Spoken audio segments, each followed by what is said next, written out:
Assalamu alaikum YouTube family. Hope so all of you are going to be fine. Today we will talk about the law of attraction, rich dad and poor dad. Okay, first of all we will read about law of attraction. Law of attraction क्या है? Law of attraction हम क्यों study करते हैं? Purpose क्या है law of attraction का?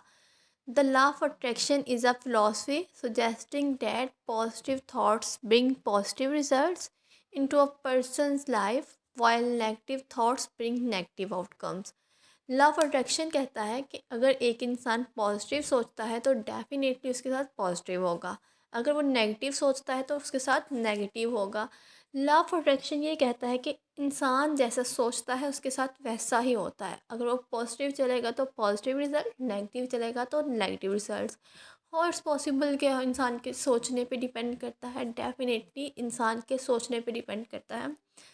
आजकल क्या है कि जो हमारी जो यंग जनरेशन है उसका टोटली सर्कल, सोशल सर्कल जो है ना वो मोबाइल पे डिपेंड करता है। फेसबुक, व्हाट्सएप, इंस्टाग्राम, यूट्यूब, इन्हीं चीज़ों पे डिपेंड करता है। यूट्यूब की हम लोग एग्जांपल लेके चलते हैं। एक जो पर्सन है उसका माइंड फ्रेश है, डेट्स फाइन, वो बहुत ही जो है ना सैड मूवी देख लेता है, क्योंकि सैड ड्रामा देख लेता है जो अमूमन हमारे पाकिस्तानी ड्रामे जो है ना वही, मतलब कि बहुत sad sad sea stories whatever. तो क्या है कि उसने वो देखा है, उसका मूड ऑटोमेटिकली ऑफ हो जाएगा, सैड हो जाएगा। हालांकि उसकी लाइफ में तो ऐसा कुछ भी नहीं हुआ, लेकिन उसने क्या है वो सैड चीज़ देखी, उसका आउटकम क्या है वो खुद भी सैड हो गया। इसी तरह व्हाट्सएप ले लें। व्हाट्सएप 24 घंटे जो हम लोग यूज़ करते हैं, उसको हम ऑन किया, मूड बहुत फ्रेश है, सैड स्टेटस लगा दिया। हालांकि मूड बिल्कुल ऑपोजिट है, बहुत फ्रेश है, लेकिन क्या है सैड स्टेटस लगा दिया। फ्रेंड्स पूछेंगे क्या हुआ, रिलेटिव्स पूछेंगे क्या हुआ, क्यों सैड हो? सैड तो नहीं था, अब सैड हो गए हैं। क्यों? क्योंकि हमने सैड स्टेटस लगा दिया। हम खुद को खुद ही उसी तरफ लेके गए हैं कि हमारा मूड सैड हो गया। तो क्या है कि अगर वही हमने पॉजिटिव लगाया होता, कुछ पॉजिटिव सोचते, तो डेफिनेटली रिज़ल्ट भी पॉजिटिव ही आने थे। जब एक इंसान बुरा सोचता है तो बुरा ही होगा, अच्छा सोचेगा तो ही अच्छा होगा। तो लॉ ऑफ अट्रैक्शन कहता है कि इंसान की लाइफ टोटली डिपेंड करती है कि वो क्या सोचता है, जो वो सोचेगा उसके साथ वही होगा। हम एक स्टूडेंट की छोटी सी एग्जांपल लेते हैं। एक स्टूडेंट को स्कूल से लेसन मिलता है, उसने क्या देखा है कि 3 पेजेस, इतना ज़्यादा, ओफो कैसे होगा ये। अब जब उसने पहले ही सोच लिया, अपने ब्रेन को ऑर्डर कर दिया कि भाई मैं नहीं कर सकता, तो वो कैसे करेगा? कोई कर ही नहीं सकता वो तो फिर, क्योंकि उसने अपने ब्रेन को पहले ही बता दिया कि यार लेसन बहुत ज़्यादा है, बहुत टफ है, मैं नहीं कर पाऊँगा। लेसन ने मान लिया, हाँ जी यही बात सच है।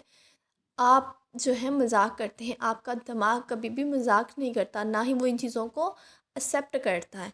तो वो क्या है, आपने उसको जो ऑर्डर कर दिया उसने एक्सेप्ट कर लिया, हाँ जी यही सच है। लेकिन अगर दूसरी तरफ आप उसी लेसन को बोलते हैं यार थोड़ा सा लेसन है, थोड़ा सा लेसन है, बहुत ईजी है, इजीली हो जाएगा, और यकीन करें वो लेसन आपको बहुत जल्दी याद भी हो जाएगा।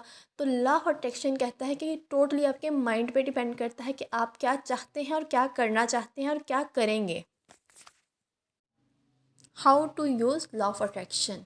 लॉ ऑफ अट्रैक्शन को यूज़ कैसे करें, खुद को पॉजिटिव कैसे बनाएं। जब हम जिस सोसाइटी में रह रहे हैं हमारे इर्द गिर्द नेगेटिविटी है, तो हम कैसे पॉजिटिव रह सकते हैं? डेफिनेटली सोसाइटी इफ़ेक्ट करती है, सोसाइटी नेगेटिव है तो हमें भी नेगेटिव ही बनाएगी, तो डेफिनेटली नेगेटिव थॉट्स आएंगी। यहाँ पे कुछ चीज़ें हैं जो हमें कैसे बताती हैं कि कैसे हमने लॉ ऑफ अट्रैक्शन को यूज़ करना है। Something that you can do to incorporate the law of attraction into your life include be grateful। अच्छे बने, खुद को चेंज करें। क्या हैबिट्स हैं जो आपको छोड़ देनी चाहिए? मैं ये नहीं कहती कि आप एक दिन में सारी बुरी हैबिट्स छोड़ दें, पॉसिबल ही नहीं है। उनको थोड़ा सा कम कर दें। लाइक क्या, आप दिन में 2 घंटे फ़ोन यूज़ करते हैं, 4 घंटे करते हैं, 4 घंटे करते हैं, तो चले आधा भी टाइम नहीं, 3 घंटे कर दें। इतना तो आप कर सकते हैं। और वो जो 1 घंटा है वो अपनी बुक्स को दे दें, या कोई अच्छा काम आप सोच लें कि इस टाइम पे मैंने ये काम करना है। खुद को थोड़ा सा चेंज करें, दूसरों के साथ रिस्पेक्टफुल वे में बात करें। एक चीज़ बोल देती है, रिस्पेक्ट एक ऐसी चीज़ है जो गिवन और टेकन है, एक हाथ से दो एक हाथ से लो। अगर आप किसी को रिस्पेक्ट नहीं दोगे, कोई आपको रिस्पेक्ट नहीं देगा। तो अगर आपने लॉ ऑफ अट्रैक्शन को अपनी लाइफ में यूज़ करना है, तो सबसे पहले दूसरों की रिस्पेक्ट करें और ख़ुद की करवाएं। ग्रेटफुल बने। जो 4 घंटे आप मोबाइल यूज़ कर रहे हैं, डिफरेंट एक्टिविटीज़ कर रहे हैं, उन्हें 3 घंटे लगा दें और 1 घंटा किसी अच्छे काम में लगा दें। आहिस्ता आहिस्ता जब आप वो 3 घंटे अपनी हॉबी बना लें तो उसमें से 1 घंटा फिर कम कर दें। मतलब आहिस्ता आहिस्ता उस जो बुरी एक्टिविटी है उसको छोड़े और पॉजिटिविटी की तरफ से आए।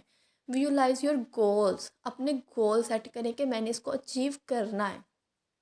और जब इंसान एक गोल सेट कर लेता है कि मुझे इसको करना है तो डेफिनेटली ही और शी कैन डू इट। कैसे?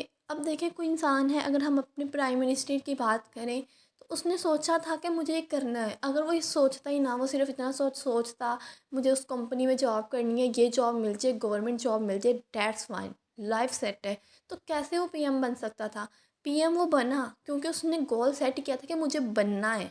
इसी तरह हम भी अगर कोई गोल सेट करते हैं कि मुझे लाइफ में ये बनना है तो डेफिनेटली हम बन सकते हैं। अल्लाह ताला ने सबके, हमारे जो ब्रेन है वो इक्वल बनाए हैं, किसी को ज़्यादा नहीं दिया। तो जब हमने कोई गोल सेट कर लिया डेफ़िनेटली हम उसको अचीव करने के लिए एफ़र्ट्स लगाएंगे। लेकिन अगर हमने गोल ही सेट नहीं किया तो हम कैसे कर सकते हैं?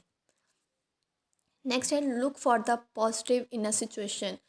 हर सूरत में पॉजिटिव सिचुएशन ही कि अगर ये गलत हुआ है तो इसमें ये पॉजिटिव तो होगा ना।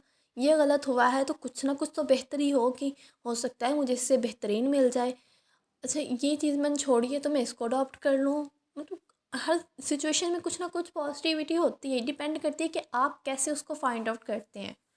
Learn how to identify negative thinking. आपको सीखना है कि नेगेटिव थिंकिंग कहाँ से आ रही है, किस टाइम पे मुझ में नेगेटिव थिंकिंग आ रही है, रीज़न क्या है, उस टाइम पे मैं किन के साथ बैठता हूँ, क्या काम करता हूँ, क्या एक्टिविटीज़ हैं उस टाइम पे मेरी जब मुझे नेगेटिव थिंकिंग आती हैं, और उस चीज़ को अवॉइड करें। यूज़ पॉजिटिव अफर्मेशंस को यूज़ करें, पॉजिटिव फ्रेंड्स के साथ बैठें, पॉजिटिव काम करें, बुक्स रीडिंग करें। Reframe negative events in a more positive way. अगर आपको कोई ऐसा काम है कि आप मजबूर हैं कि आपको एक नेगेटिव वर्क परफॉर्म करना है, लेकिन उसको कुछ इस तरीके से करें कि वो किसी को बुरा ना लगे। लाइक आपने किसी बड़े के साथ बात करनी है, और अगर सिंपल वेज में, सिंपल वर्ड्स में हम बात करें तो आपको उनकी इंसल्ट करनी है कि उन्होंने काम गलत किया है। तो इस तरीके से बात करेंगे नेक्स्ट पर्सन को भी बुरा ना लगे। Now we will talk about rich dad poor dad. कि रिच डैड पुअर डैड है क्या, इसकी स्टडी क्यों करते हैं? तो सबसे पहले अगर हम बात करें तो जो ऑथर थे, राइटर थे रिच डैड पुअर डैड के, वो थे रॉबर्ट कियोसाकी, जो कि इसके ऑथर थे रिच डैड पुअर डैड के। इन्होंने ये बुक लिखी थी इन 1997। रिच डैड पुअर डैड इन 3 लाइन्स। अब रिच डैड पुअर डैड जो बुक है उसको कम्प्लीटली यहाँ पे डिस्कस करना तो ना तो पॉसिबल नहीं है, तो हम उसको 3 लाइन्स में कवर करते हैं कि rich dad poor dad basically है क्या। मतलब इसके एक शॉर्ट सी समरी बताते हैं। रिच डैड पुअर डैड जो है, रॉबर्ट कियोसाकी एक पर्सन था जिसने ये बुक लिखी। उसके 2 डैड्स थे। अब 2 डैड से क्या मुराद है कि एक उसके रियल फादर थे और एक उसके बेस्ट फ्रेंड के फादर थे, ठीक है। जो उसका अपना फ़ादर था उसको पुअर डैड का उसने नेम दिया, और जो उसके बेस्ट फ्रेंड के फ़ादर थे उसने उसे रिच डैड का नाम दिया। अब इनकी शॉर्ट स्टोरी की अगर हम बात करें तो कि उन्हें पुअर डैड और रिच डैड का नेम उसने क्यों दिया।